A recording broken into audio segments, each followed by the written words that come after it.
Salam sejahtera saudara-saudara, kembali lagi di dalam program Renungan Harian pada hari ini bersama saya Diki. Ayat bacaan kita pada hari ini diambil dari Lukas 14 ayat 25 sampai 33 yang berbunyi. Pada suatu kali banyak orang berduyun-duyun mengikuti Yesus dalam perjalanannya. Sambil berpaling ia berkata kepada mereka, "Jikalau seorang datang kepadaku dan ia tidak membenci bapaknya, ibunya, istrinya, anak-anaknya, saudara-saudaranya, laki-laki atau perempuan, bahkan nyawanya sendiri, ia tidak dapat menjadi muridku. Barang siapa tidak memikul salibnya dan mengikut aku, ia tidak dapat menjadi muridku. Sebab siapakah di antara kamu yang kalau mau mendirikan sebuah menara tidak duduk dahulu membuat anggaran biayanya, kalau cukup uangnya untuk menyelesaikan pekerjaan itu, supaya jikalau ia sudah meletakkan dasarnya dan tidak dapat menyelesaikannya, jangan-jangan semua orang yang melihatnya mengejek dia sambil berkata, orang itu mendirikan tetapi ia tidak sanggup menyelesaikan. Atau raja manakah yang kalau mau pergi berperang melawan raja lain, tidak duduk dahulu untuk mempertimbangkan apakah dengan 10.000 orang ia sanggup menghadapi lawan yang mendatanginya dengan 20.000 orang. Jikalau tidak, ia akan mengirim utusan selama musuh itu masih jauh untuk menanyakan syarat-syarat perdamaian. Demikian pula lah tiap-tiap orang di antara kamu yang tidak melepaskan dirinya dari segala miliknya tidak dapat menjadi murid-muridku." Saudara-saudara, tema kita pada hari ini adalah I have decided to follow Jesus. Mungkin berbicara tentang mengikut Yesus, kita semua merasa bahwa sekarang saya sudah mengikut Yesus. Banyak orang mengira bahwa ketika membaca ayat ini, mereka jadi bingung juga. Kenapa harus membenci keluarganya? Kenapa harus membenci suami, istri, dan anak-anaknya ataupun kerabat-kerabat dekat? Maka dari itu ayat ini tidak bisa dibaca hanya sepenggal-penggal saja, tapi harus melihat secara keutuhannya seperti apa. Berbicara mengikut Yesus, ayat ini diceritakan pada konteksnya pada saat itu Yesus sedang ramai pengikutnya.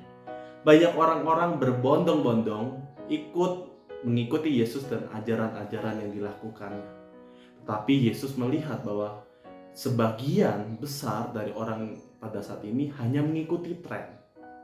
Oh, Yesus ini kayaknya ajarannya bagus. Maka dari itu orang berduyun-duyun mengikuti Yesus di dalam perjalanan.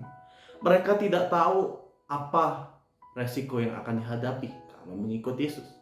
Mereka tidak tahu, mungkin mereka akan menghadapi pertentangan-pertentangan budaya ataupun agama Yahudi yang ada pada saat itu. Mereka hanya mengikuti tren tetapi tidak melihat bahwa apa yang menjadi ketika mengikuti Yesus ada sebuah konsekuensi yang harus mereka tanggung. Yakni ketika ia mengikuti Yesus, ia mungkin menemukan beberapa ajaran adat istiadat Yahudi yang mungkin tidak sesuai dengan apa yang mereka jalani di dalam keluarganya. Maka dari itu jangan-jangan nanti mereka akan justru berkonflik dengan keluarganya. Mereka bertengkar dengan keluarganya sehingga akhirnya memilih untuk kembali kepada budaya yang lama. Maka dari itu Yesus bukan mengajak orang-orang yang mengikutnya untuk membencinya keluarga, tetapi di dalam konteks ini adalah bagaimana orang sadar bahwa apa yang diajarkan oleh Yesus nantinya dan sekarang itu pasti sedikit banyak mengalami tantangan, mengalami perbedaan, pergeseran budaya yang ada, yang mereka hidupi saat ini. Mengikuti Yesus sama halnya diibaratkan seperti seorang insinyur ataupun kontraktor ya, membuat rencana anggaran belanja, membuat perkiraan, kira-kira biayanya cukup apa enggak, duitnya cukup apa enggak. Jangan sampai ketika kita mulai tengah perjalanan proyeknya terhenti. Demikian juga ketika seorang pengikut Yesus mau mengikuti Yesus, benar-benar melihat bahwa apa yang saya lakukan adalah matang. Apa yang saya lakukan ini saya tahu resikonya, saya tahu apa yang menyenangkan.